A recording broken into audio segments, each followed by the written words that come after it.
It's kind of late in the day now, but today has been an absolutely miserable day weather-wise. I'm not going to show up, but it's still snowing outside. It's snowing really good. We don't get snow here, so that's a problem. So I've just been inside doing stuff all day.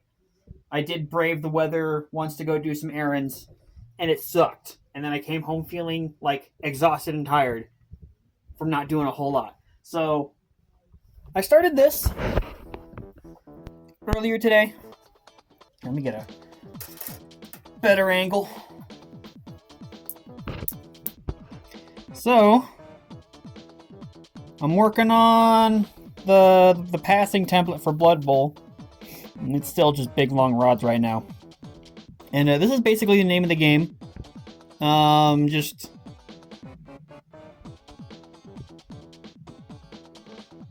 cutting things together. Making a little notch on the big stick. I can't wait to cut this thing down. Make a little notch on the big stick. Make little notches on the little sticks. And just like place it there. And then get a little bit of string. Tie it down. Slap some glue. Bob's your uncle. Alright, I got the thing cut down to size. I've got all the different lengths marked. And then, where is it? Right there. So I'm just cutting out a little notch on this. And then I have all my cross beams pre-cut and marked as well. And I'm going to do a similar notch on this side. And then it'll just key together and lay across the whole thing like that. Probably just going to do all of one side first, just to help make sure that, make sure these are square. And then you can use that to help pull the other side straight. Because, I'm not using any guides or jigs or anything, so this is all, eyeballed by hand. I've already screwed up these. These aren't quite square. So I'm hoping that by doing one side first and then tying the other side to that, it'll help hold the thing straight. So yeah. Alright, I have got all of the notches cut. And now I'm ready to notch my little sticks and get them mounted on.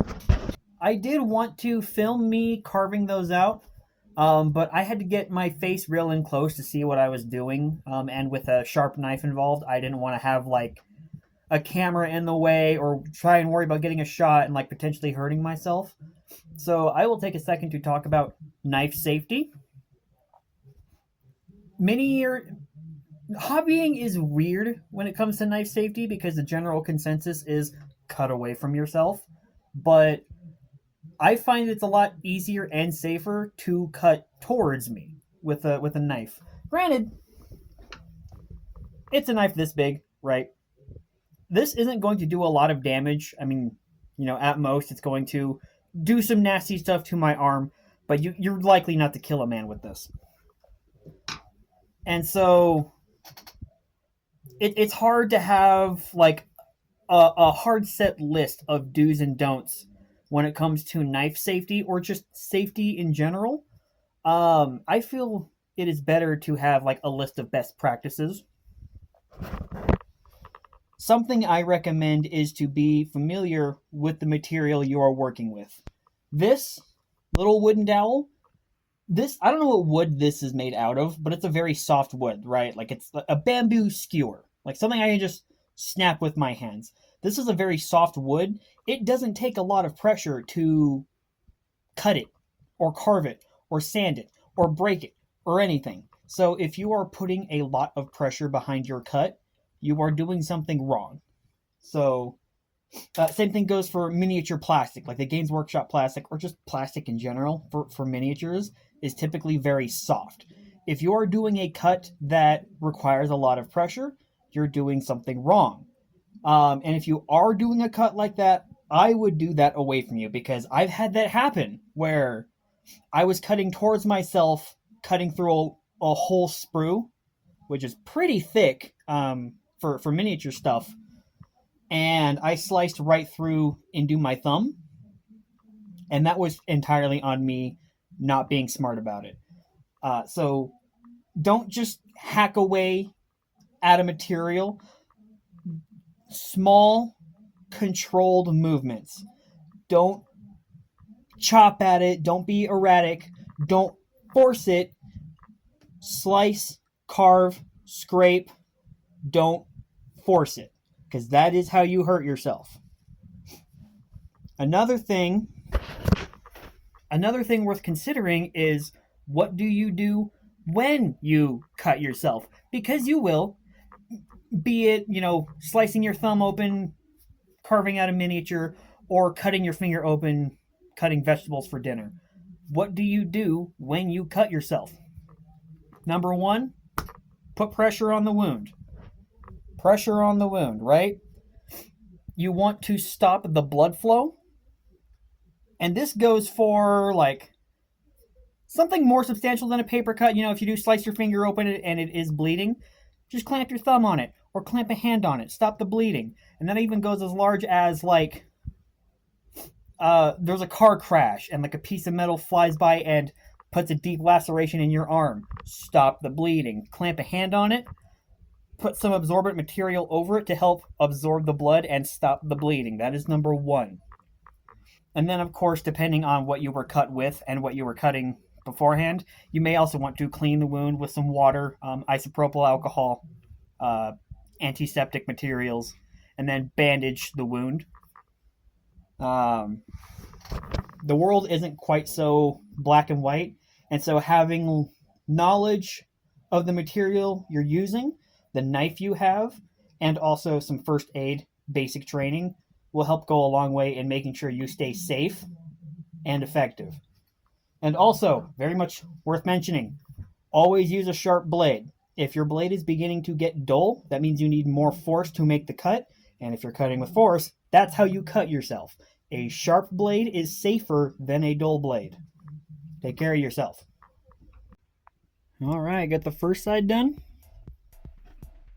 Every single joint glued and tied.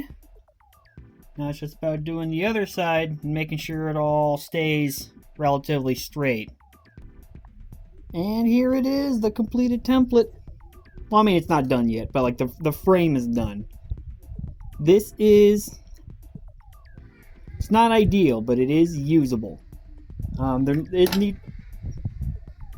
There is more work that needs to be done. There needs to be a line that runs down the center to actually show like the line you're gonna throw the ball. And then there needs to be another thing down at this end, because the actual template has like a little round piece here with a circle at the end, and that's the point that you put over your player and where you pivot the frame, the template from, to actually see like where you're gonna throw the ball to. Suppose I should measure it and make sure it's actually like kind of accurate.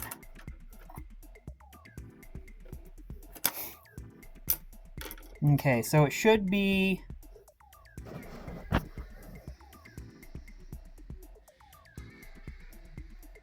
It's 135 millimeters.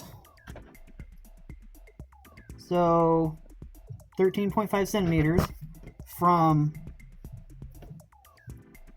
Let me nudge that over.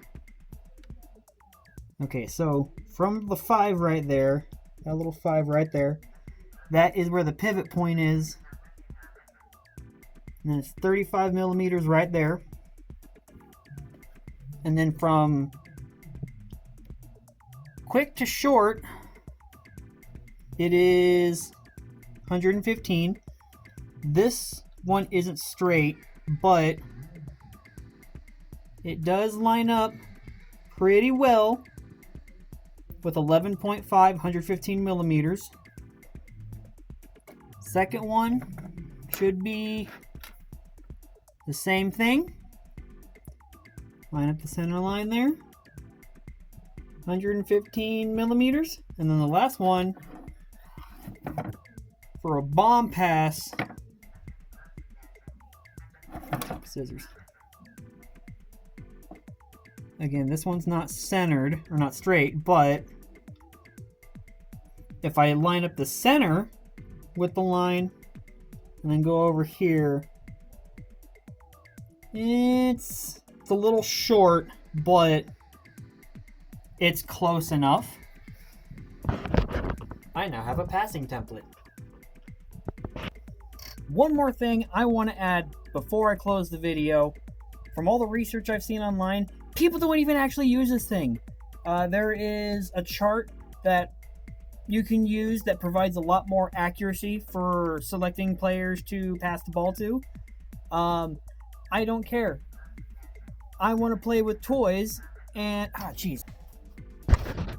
Anyways, I want to play with toys, and I now have more skills in my toolbox for handling a knife and carving wood and tying rope. So, get bent, haters.